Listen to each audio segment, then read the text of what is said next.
एक राजा को राज भोगते हुए काफी समय हो गया था। बाल भी सफेद होने लगे थे। एक दिन उसने अपने दरबार में एक उत्सव रखा और अपने गुरुदेव एवं मित्र देश के राजाओं को भी सादर आमंत्रित किया। उत्सव को मनोरंजक बनाने के लिए राज्य की सुप्रसिद्ध नर्तकी को भी बुलाया गया।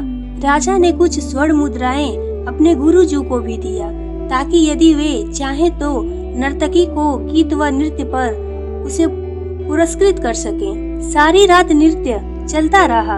ब्रह्म मुहूर्त की बेला आई। नर्तकी ने देखा कि मेरा तबले वाला ऊँघ रहा है। उसको जगाने के लिए नर्तकी ने एक दोहा पढ़ा।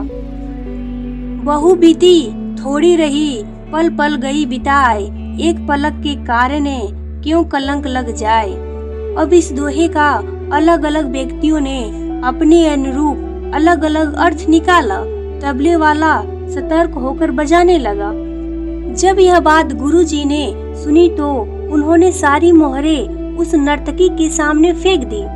वही दोहा नर्तकी ने फिर पढ़ा तो राजा की लड़की ने अपना नवलखा हार नर्तकी को भेंट कर दिया।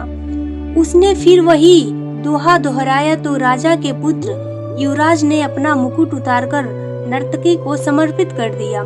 नर्तकी फिर वही दोहा दोहराने लगी तो राजा ने कहा, बस कर, एक दोहे से तुमने वेश्या होकर भी सबको लूट लिया। जब यह बात राजा के गुरु ने सुनी तो गुरु के नेत्रों से आंसू आ गए और गुरुजी कहने लगे, राजा, इसको तुम वेश्या मत कहो, ये तो अब मेरी गुरु बन गई है। इसने मेरी आंखें खोल दिया है। यह कह रही है कि मैं सारी उम्र संयम पूर्व भक्ति करता रहा और आखिरी समय में नर्तकी का मुजरा देखकर अपनी साधना नष्ट करने यहाँ चला आया हूँ। भाई, मैं तो चला। यह कहकर गुरुजी तो अपना कमंडल उठाकर जंगल की ओर चल पड़े। राजा की लड़की ने कहा, पिताजी, मैं जवान हो गई हूँ। आप आंखें बंद किए बैठे हैं, मेरी शादी नहीं कर रहे थे और आज रात मुझे आपके महावर के साथ भागकर अपना जीवन बर्बाद कर लेना था। लेकिन इस नर्तकी ने मुझे सम्मति दी कि जल्दबाजी मत करो, कभी तुम तेरी शादी होगी।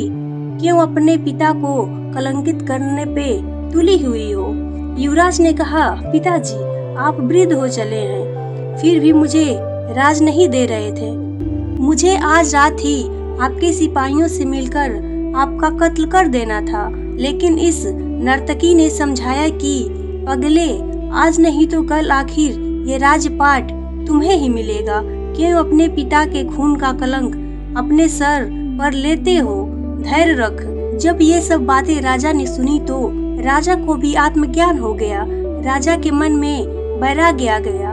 राजा ने तुरंत फैसला लिया, क्यों ना मैं अभी युवराज का राज तिलक कर दूं।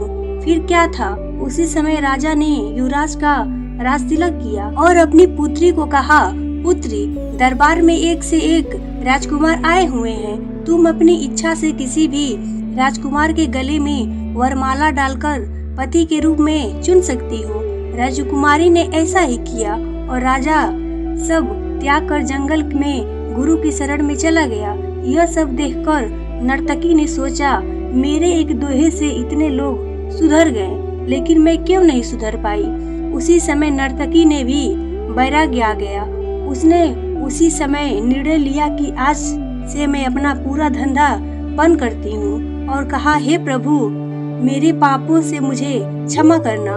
बस आज से मैं तेरे नाम का सुमिरन करूँगी। समझ आने के बाद है, दुनिया बदलते देर नहीं लगती। एक दोहे की 2 लाइनों से भी हृदय परिवर्तन हो सकता है। बस केवल थोड़ा धैर्य रखकर चिंतन करने की आवश्यकता है। प्रशंसा से पिघलना नहीं चाहिए, आलोचना से उबलना नहीं चाहिए। निस्वार्थ भाव से कर्म करते रहें, क्योंकि इस धरा पर सब धरा रह जाएगा।